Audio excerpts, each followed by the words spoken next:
Hello, this is David Gilmore, known as LDS Prepper. And in the next few minutes, I'm going to show you how to 5x, five-fold your harvest at no cost. It's absolutely free. A big part of that is how you feed your plants. So right here, what you see here is the Mid-Ladder Weekly Feed. This is made from the LDS Premium Micronutrient Mix. And then adding to that some Epsom salts for magnesium, and then nitrogen, phosphorus, and potassium. This will give you a complete balanced plant food for all of your plants in your garden. This is absolutely critical that you do this. I had a friend contact me wanting some new strawberry starts this year. She said the strawberry starts I gave her 2 years ago produced a lot of strawberries, but they were very small. So I immediately called her and said, "What have you been using to fertilizer?" She said, "Well, horse manure." I didn't know what to tell her, but if you feed your plants crappy fertilizer, you're going to get crappy results. Just like if you eat crappy food, you're going to have crappy health. Feed your plants properly, and you'll have strong, healthy plants and big, delicious strawberries. So make sure that you get the LDS Prepper Premium Micronutrient Mix at ldsprepperstore.com. And in addition to the weekly feed, which you'll give all the plants once a week, you want to mix up some pre-plant nutrient mix. And this is in the Mid-Ladder Gardening Course book. This is essential for strong root growth. So make sure that you put this in the soil when you get started. I'll show you that here in a second. So here are all of my seascape plants I pulled out, and I have about 3 times as many plants as I need because each plant has about 3 crowns. So let me show you what I'm talking about. First of all, what I'm going to do is make sure that the roots are moist. I got a little bucket of water here. It's actually quite warm because it's been so warm in the greenhouse today. And I want to make sure those roots are moist, not all dry. And then you can see this was one plant that I pulled out, but when I initially planted it, it was just 1 crown. And here's 1 crown, another crown, and the 3rd crown.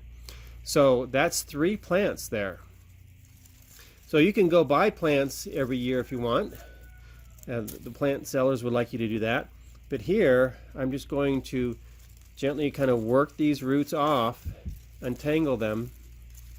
Again, remembering that they're moist. If they were dry, they would break. And I'm just kind of working them off. And where I had 1 plant, it grew a 2nd crown, produced strawberries last year, and it grew a 3rd crown and produced strawberries last year. And this year I just need 1 crown. Otherwise I'd be overplanting the area. And there's only so much food and water that the garden gets, so I don't want to have too many plants. Then I'll have everybody hungry, and I'll get a bunch of little strawberries instead of a bunch of really nice, big, juicy strawberries. Okay, so I'm putting a lot of tension on the very fine root hairs here. I'm just separating them, and as soon as I get this one separated, I'll be able to show you.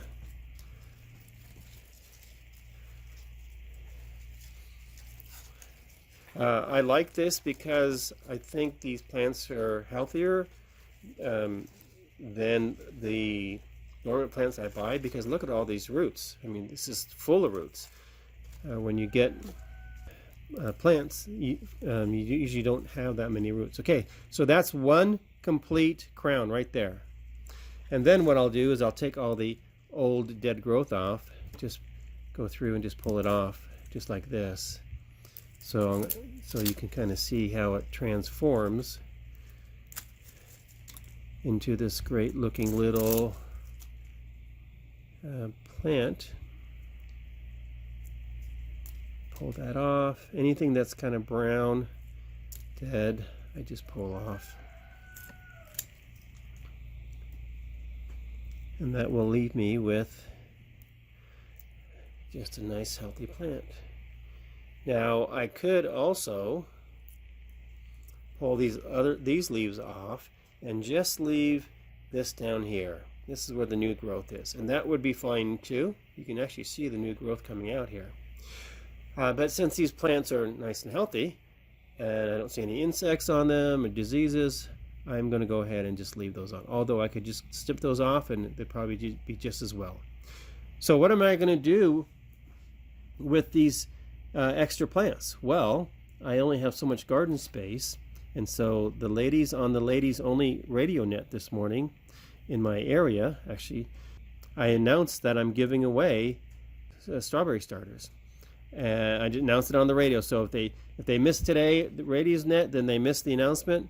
But I tell you what, within a minute, I know all my extra plants, the ones I won't be using, have already been asked for.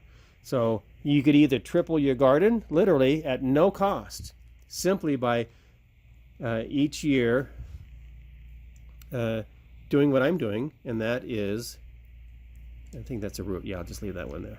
And that is simply removing the crowns. So I removed that crown. We still have 2 more crowns here.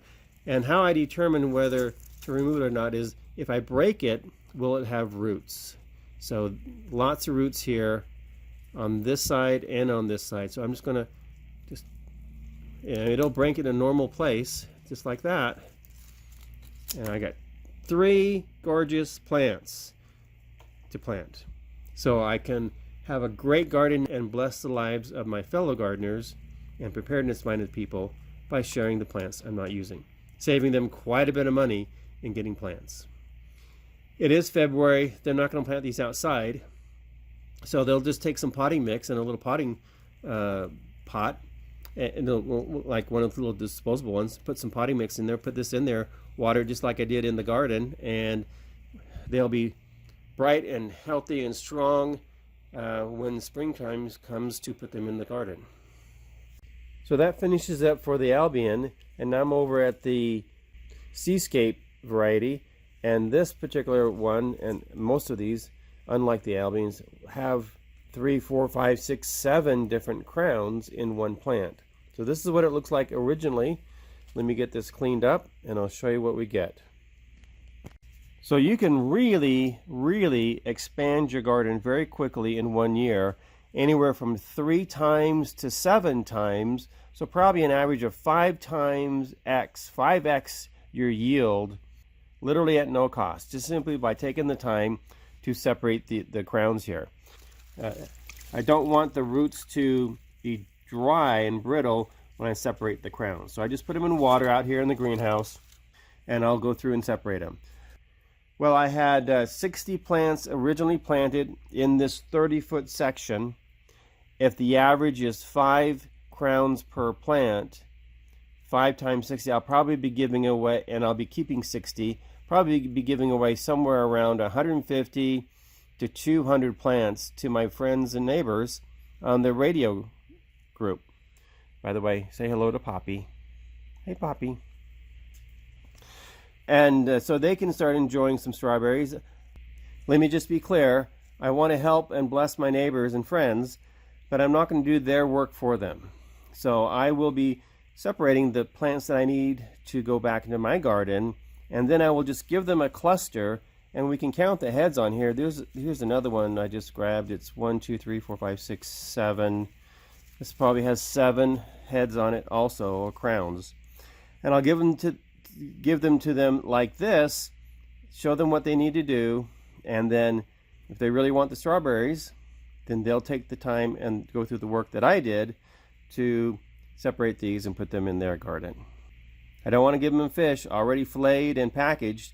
I want to give them fish that they can prepare and enjoy the process, learn from it, and then pass that forward to others. So 5x your yield at no cost and help your neighbors at the same time. I can't think of a better return. I have almost 700 videos on practical ways to be self-reliant and help others. Go to ldsprepper.com to watch those videos for free. Again, this is David Gilmore, known as LDS Prepper, reminding you, if ye are prepared, ye shall not fear, and you can bless the lives of your neighbors.